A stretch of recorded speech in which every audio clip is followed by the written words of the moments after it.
Hi, everyone. My name is Jennifer Law, and today I'd like to read my book with you. It's called Practicing Patience, How to Wait Patiently When Your Body Doesn't Want to, and the illustrator is Brian Martin. Practicing Patience, How to Wait Patiently When Your Body Doesn't Want to. Hi, my name is Gabe. This is my story about how I learned the magic of patience. Patience is hard. No one likes to wait. Before, when I had to wait, my head would tell me to wait quietly, but my body didn't cooperate. It was like a burst of energy went from my toes to my nose. A few days ago, I was at school. My teacher was calling people to line up for lunch. I was waiting for her to say my name. Well, kind of. It's so hard to wait. I was starving and people weren't getting quiet. I was talking to Elliot about playing soccer at recess. Next thing I knew, Mrs. Spencer sent everyone back to their desks to try it again. It was taking forever. I started bouncing my feet and tapping my pencil. Then a weird thing happened. I heard a voice coming from the floor. I looked down. My left shoe was talking. It said, "Hi, Gabe. I notice you're moving around a lot. It's hard to wait, isn't it?" It was true, so I nodded. It said, "My name's Lefty. I'm here to help you get on track. When it's time to wait, try to relax your body, pay attention, stay calm. Think of it as a moment to rest. You don't have to go anywhere or do anything. In a way, it's a chance to save your energy for later, for something like recess or paying attention in class." A talking shoe is definitely weird, but this one made some sense.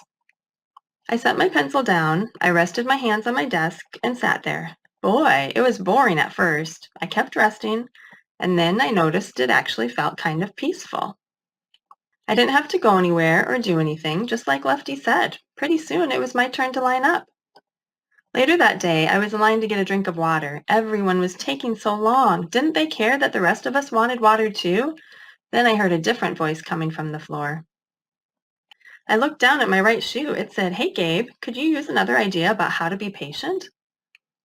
I was surprised again, but I was ready to listen. "My name is Lacey." "Lacey," I said, "as in laces in your shoes?" "Yep, just like shoelaces." "Your name's not Righty?" I asked. "Of course not." Then Lacey said, "Another way to practice patience is to think positively. Are you thinking negatively about your situation right now?" That's funny. I was. Lacey said, "Instead, try thinking, I can do this. I'm just waiting for my turn. The line won't last forever. It's already moving." Since I was there and didn't have anything to do, I tried out the positive thinking. I've been in lines before. We're all thirsty. I'm just waiting for my turn. I can handle this. I did feel better. The next day, I was playing soccer at recess. My team was doing great. We were ahead by 1 when recess ended. The other team asked if we could keep playing at the next recess. We all agreed we would. I could hardly wait. But that's exactly what I had to do. Wait and wait and wait. Boring. Why couldn't math just be over? I stopped listening to Mrs. Spencer. Then I heard Lefty say, "I notice you're having trouble waiting again. You're excited about the game, aren't you?" "Yes," I said. Lacey said, "It's great to be excited, but when you're only thinking about the game, it feels like time moves slowly. If you distract yourself, time seems to go faster. Getting busy with something else is a great way to practice patience." "Right now, the best thing to focus on is math," said Lefty. "Sometimes it could be something else, like what you'll do after school, a book you're reading, or a game you like to play. But since you'll be responsible for what Mrs. Spencer is saying anyway, math is the perfect thing to take your mind off the soccer game." "Okay," I said, "I'll focus on math." And that's what I did. I listened to Mrs. Spencer and did the math worksheet. Then it was time for recess. It worked. The next day, Mrs. Spencer was waiting for our line to get quiet before we could go to PE. I started walking away from the line and then back into it. I talked to Kendra, who was behind me, and then I walked away again. Hey, Lacey said, "Hey, what are you doing? The line is over there. When you wait in a line, you need to stay in the line. You can't leave it and come back. You might lose your spot, and you aren't following your teacher's directions when you do that." "It's too hard," I said. "I can't just stand there and do nothing." "Yes, you can," said Lefty. "That's exactly what you are supposed to do.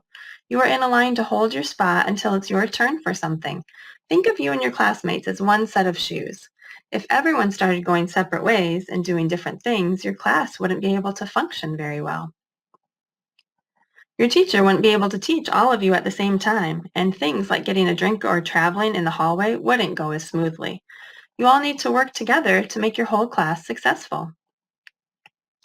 Lacey added, right, it's like Lefty and me. If he went one way and I went another way, you wouldn't actually be able to go anywhere. We need to take turns to move together. It's the same for you and your classmates. Lines are a good way to move together. Then they give everyone a turn and help people safely travel to where they need to go. I knew Lefty and Lacey were right. I've even seen my parents in lines, like at the store or when they drive. I turned back and joined the line. I stood there waiting. I let my body rest, and while I waited, I knew I was being helpful so that my class could travel to PE. Finally, my class was ready. I noticed I was ready too. I looked down at my shoes. Lefty said, "You've got it now." Lacey said, "Keep it up." Thanks to my shoes, I've learned a lot about patience. Patience is hard, but it's important, and I am still working on it because I want to be helpful and work with the people around me. To practice patience, I can let my body rest and recharge, get busy with something else, or think positively. When I do these things, it makes it easier for me and the people around me. Being patient feels good. And that's the end of the story. Thanks for listening.